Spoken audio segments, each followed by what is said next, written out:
Hello, and welcome to the first episode of Back to the Toy Shelf.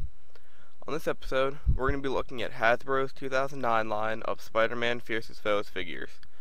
We're going to be taking a look at Power Suit Doc Ock and Dive Bombing Green Goblin. Now the first figure I want to look at is the Power Suit Doc Ock. Now the first problem I have with him is the minimal articulation.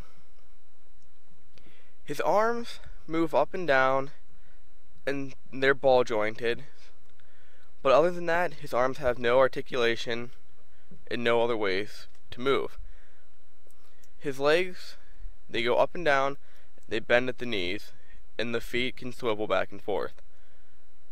But other than that, he's very limited articulation. It's very hard to get him to stand as well with the power suit on, because his legs and the legs of the power suit do not match up, and since the power suit is heavier, it weighs him down backwards, and then he always ends up falling over. The next problem I have with him is the power suit itself. The power suit's arms feel so flimsy that I think they're about to snap off, so I'm afraid to ever really touch him.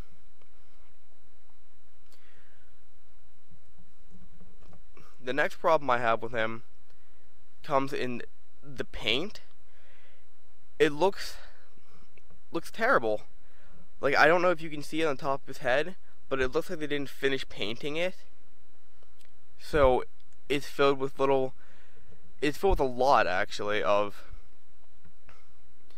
like paint missing, so you have flesh color all over the top of his head, the side of his head, if you can see it.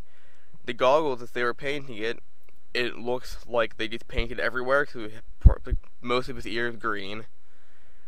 This figure overall disappointed me.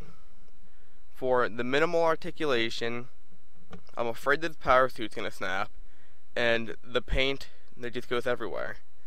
On the other hand, see, falls over. The Green Goblin figure, I love this figure. The paint on him looks amazing. They did a really great job with the sculpt on him.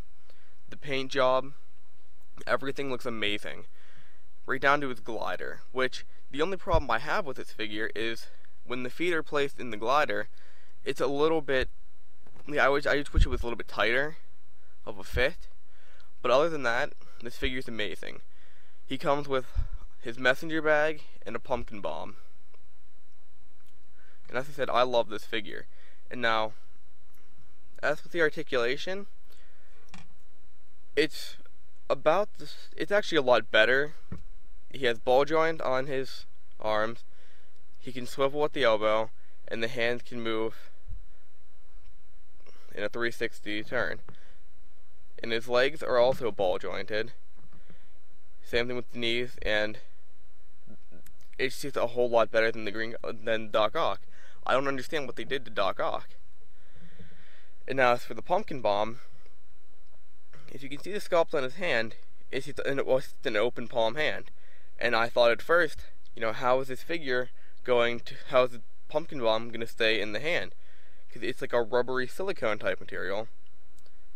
But you stick it in the hand, apply a little pressure, and it stays perfectly. It doesn't fall out at all. This figure is great. I love this figure and am looking forward to picking up the rest of the line.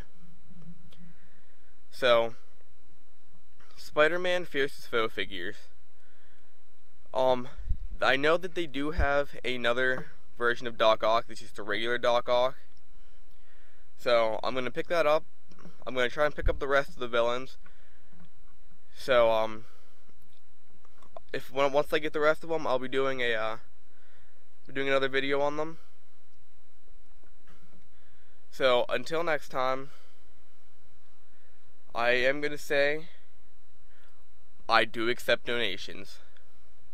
If you want to donate me figures and have me do a review on them, I will be more than happy to. So until next time, looks like these figures are going back to the toy shelf. Until next time, guys. See you later.